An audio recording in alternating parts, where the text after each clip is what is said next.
Mathematics. Chapter 9, Measurement Reading the Clock. Okay? We will read the clock. Okay? Read and write time correctly as shown in the clock. Okay? Find the number of hours or minutes between two given times. Kinda, right?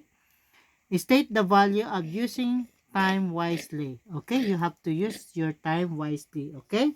So, study this. Read how Apolline spends her time. What's the name of this girl? Apolline.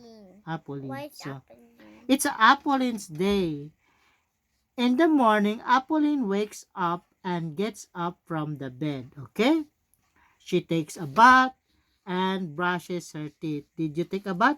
Yes. What about your teeth? Did you brush? No. Okay, after you eat, you will brush the teeth, okay? Okay. Okay. Then, she eats her breakfast with her mom and dad and siblings. Did we eat together? Yes. Yes. Then she goes to school. Then he go to the school, okay? He take breakfast and he go to school. So Apolline goes home from school in the afternoon. She eat lunch with her siblings. Her mom and dad are at work. She eats in breakfast, but her mom were at work. But he is in the school, okay? After lunch, she brush her teeth again. You see, he brush her teeth, okay? When you eat, you will, after you finish Brush eating, your you will brush your teeth. Remember that. Now, she spends time in playing with their, what is this? Dog. Okay? She spends, Apolline feels tired after playing with Coco. She snaps. This Coco, I think, is the name of the dog. Okay? Dog. Upon waking up, she does her assignments with her Ate Alina. Okay? What's the name of your Ate? Alina. Okay? Mom and dad arrive at home in the evening. Then they eat their dinner together. Okay? They watch TV together. Also at night. Okay? Apolline brushes her teeth before going to bed. Okay? Mom and dad track her to bed. She falls asleep happily. What does Apolline do in the morning?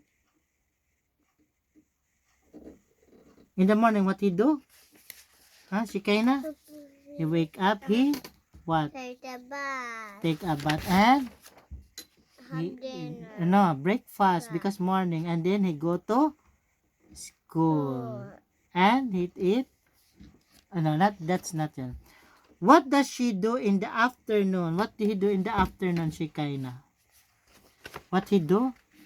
He drink Eat. lunch. Yan.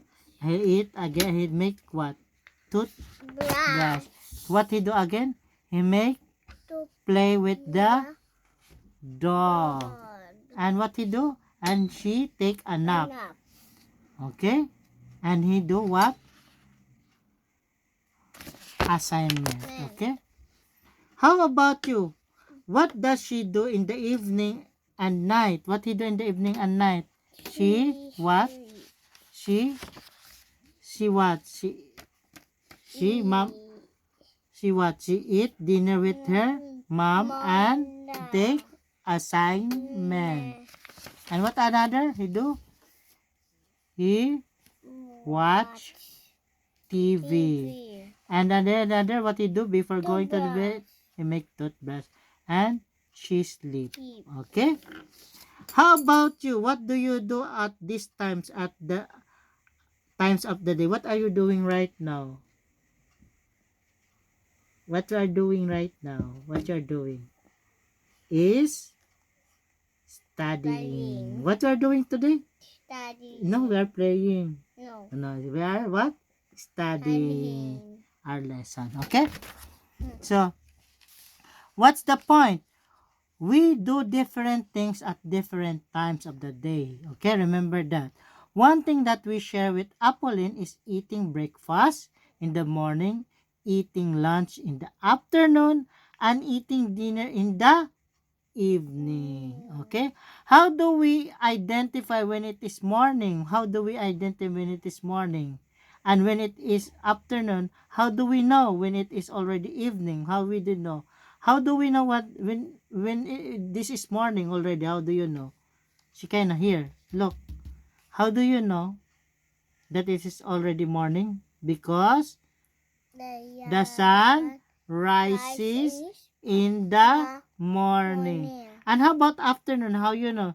The sun burns bright at noon. Very hot at noon. Oh, it's noontime. The hot is so hot, right? It's hot. It's at the top, at the peak. It's very. And how about it is evening? How? The sun sets in the evening. And how about if it is night? There is a moon and star. Right? But a better way... Sunshine. Yeah, yes, correct. But a better way to identify the time of day is by using the clock. We use what? Clock to identify the day. If it is morning, nighttime, and evening. Okay? We identify what? Through what? Clock. So, we will not only go to outside, we will just look in the clock. Oh, it's nighttime na. I mean, you go, oh, it's really dark na, right? Like that. So, numbers 1 to 12 are written in on the face of the clock. There are also two hands, the short hand and the long hand. The short hand tells us the hour. The short hand tells us what? The short hand of the clock is called, Shikaina? The short hand is called what? Hour or minute?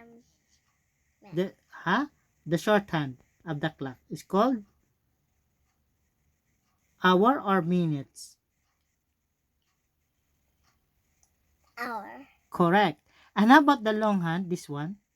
Minute. Minutes. Okay. The long hand shows the minutes. There are 60 minutes. How many minutes are there? How many? How many minutes in the clock? 60 minutes. Can you count again 5 again? If that's 60, if that's correct, can you do again 5? Look, can you count?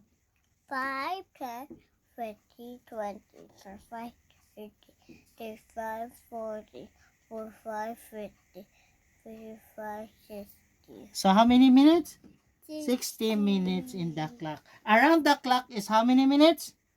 60 minutes. Correct. You are right, Shikaina. Sometimes a clock also has another hand. It is the thinnest and used as second. That's red line. That's called that's so thin. The fine, so thin, a thick one, right? It's called what? It's called seconds. What do you call that one? Seconds. Again, what do you call that one? Seconds. Seconds. Okay. So every digit in the clock stands for 5 minutes. Okay.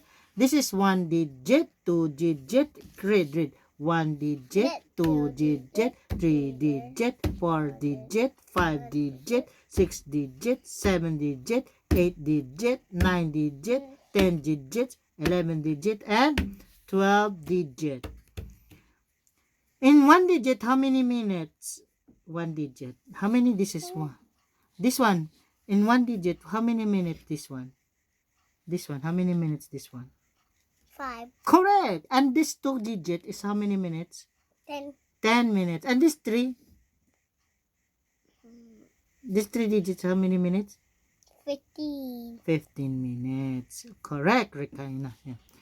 The number on the left stands for the hour. The number on the right, the minutes. They are separately by a color. By a colon na. They separate colon like this, okay? What is this time? 4 o'clock. 4 hour and 15 minutes. Okay? Now, the number on the left stands for the hour. The number on the right is the minutes. They are separated by a colon. We read it as 4:15. Say 4:15. Okay? When the long hand is at 12, we write 00 in the minutes place. For example, the time in the clock at the left is 5 o'clock, like that. A digital clock simply shows the time in hours and in minutes. Here is how we read the time in digital clock. Okay? How, look, can you read this one, Shikaina? Can you read this one? Read. For, 4, this one. 4:15. 15. 4:15. This the time is 4:15. Okay? Next. Okay. It is 4:15. What's this? 4:15. This one, 7. 30. This one, 30. 3:20. 12. 10. Correct. It is 4:30. It can also be read as 4:30. Half past because it's half. Okay? It is 1:40. It's called quarter to 2. Quarter to 2 now. Okay? Then, whenever the long hand points at 6, it marks half of the hour. So, we read the time by starting with half past. Numbers 3 and 4 on the clock mark the quarter of 1/4 of the hour. When the long hand points at 9, we read time by starting with quarter 2. When it points at 3, we read quarter past. Okay? Quarter 2. Okay? And quarter past. Okay? Now, let's answer this. Okay? Now, it's time to answer this thing. Read the time. This one, Shikaina. Read this time. Okay? Read. 2. Read. 2. How many this minute? 10. Yeah. 2. 2. Read 5. 15. 50. Okay? Again, 2:50. 250. Okay, this one, how many hour this one? Read this one.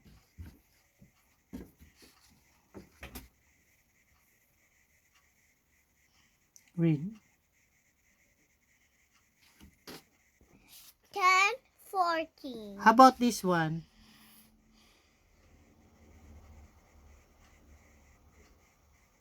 Which one point? 4 o'clock. Yes. No minutes, okay? 4 o'clock only. This one.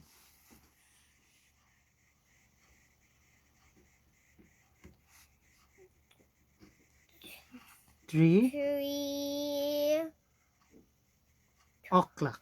o'clock. Because it's 0, right? Yes. It's not. So it's just only 3 o'clock. No end. Okay? Okay. And this one. 10 o'clock.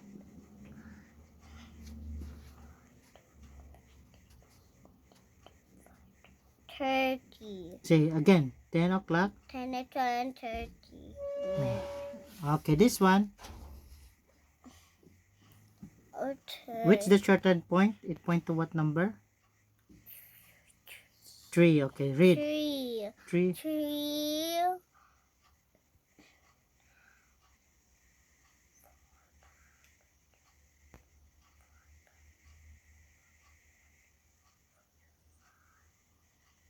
45. Correct. Now you write here, okay? You don't write here, okay? You write here. Now you answer the question, alright? So, now we will answer the questions. Down.